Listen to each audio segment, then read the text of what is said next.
स्वागत है आपका एनएमएफ न्यूज में। मैं हूं आपके साथ शबनम।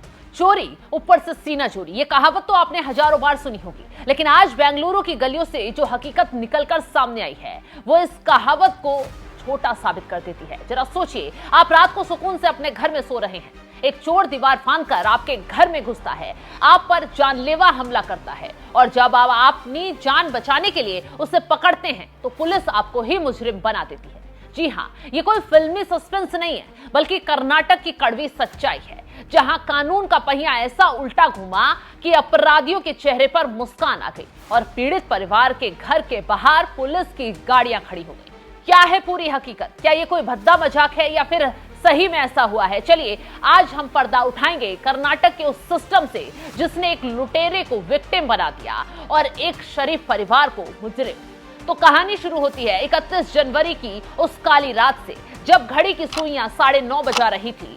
बेंगलुरु का चोकनाहल्ली मेन रोड, जहां आम दिनों की तरह लोग अपने घरों में दुबक रहे थे, लेकिन अंधेरे के साए में 3 जो लोग हैं वो रेंगते हुए आए। उसमें मुख्य किरदार था जो चोर था, असगर खान, एक ऐसा शख्स जो पेशे से तो ऑटो चलाता था, लेकिन जिसका असली शौक नशे की लत को पूरा करना था।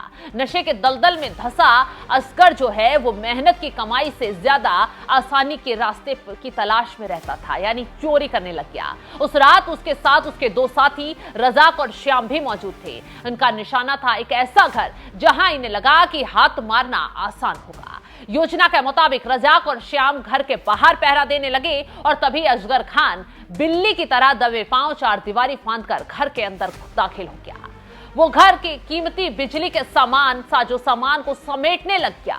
तभी अचानक सन्नाटे को चीरती हुई एक आवाज आई, खटखट। घर में सो रहे पति पत्नी की नींद खुल गई। जैसे ही उन्होंने लाइट जलाई, सामने साक्षात चोर असगर खान खड़ा था। डर के मारे दंपत्ति ने शोर मचाना शुरू कर दिया, लेकिन असगर खान कोई नौसिखिया चोर नहीं था, क्योंकि वो पहले भी कई कारनामों को अंजाम दे चुका था। जैसे ही उसने खुद को घिरता देखा, उसने आओ देखा नताओ, पास पड़ी एक कांच की बोतल उठाई और उसे दंपत्ति के सिर पर मार दिया। चीख पुकार मची और तभी अजगर ने अपने बाहर खड़े दोनों साथियों को भी अंदर बुला लिया। इसके बाद जो कुछ हुआ वो रोंगटे खड़े कर देने वाला ड्रामा था। तीनों लुटेरों ने मिलकर उस निहत्थे पति पत्नी को बेरहमी से पीटना शुरू कर दिया, लेकिन तभी कहानी में ट्विस्ट आया। पति पत्नी की चीखें सुनकर पड़ोसी इकट्ठा हो गए। घर का नजारा देखकर हर कोई सन्न रह गया। भीड़ को अपनी तरफ आता देख रजाक और श्याम तो गलियों के अंधेरे में छुपकर भाग निकले, लेकिन असगर खान हत्थे चढ़ गया।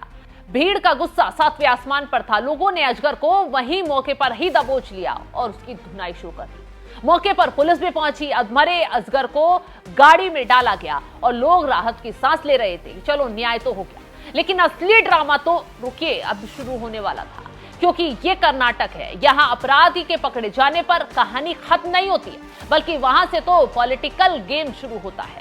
अब कहानी में प्रवेश होता है एक मास्टरमाइंड का। सोशल मीडिया और स्थानीय रिपोर्ट में चौंकाने वाला दावा किया जा रहा है।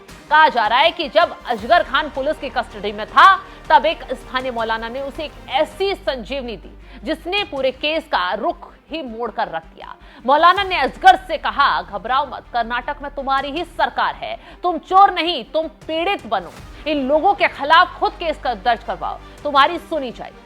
और देखिए, सिस्टम की बेशर्मी के इंतहा। संपीगेहल्ली पुलिस ने पीड़ित परिवार की व्यथा सुनने के बजाय उस चोर की शिकायत पर घर के मालिक के खिलाफ ही बीएनएस की धारा 118(1) यानी गंभीर चोट पहुंचाने का मुकदमा दर्ज कर लिया।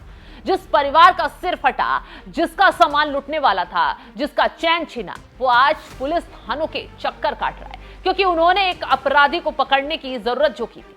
जिससे सवाल उठता है कि बेंगलुरु में क्या कानून अब चोरों को सुरक्षा देने के लिए बन गया है? कांग्रेस जो है वो चोरों को शरण दे रही है। अब सवाल उठता है कि ये सब किसकी शह पर हो रहा है? ये वही कर्नाटक है जहां कांग्रेस की सरकार है। ये वही विचारधारा है जहां कभी देश के संसाधनों पर एक विशेष समुदाय का पहला अधिकार बताया जाता था।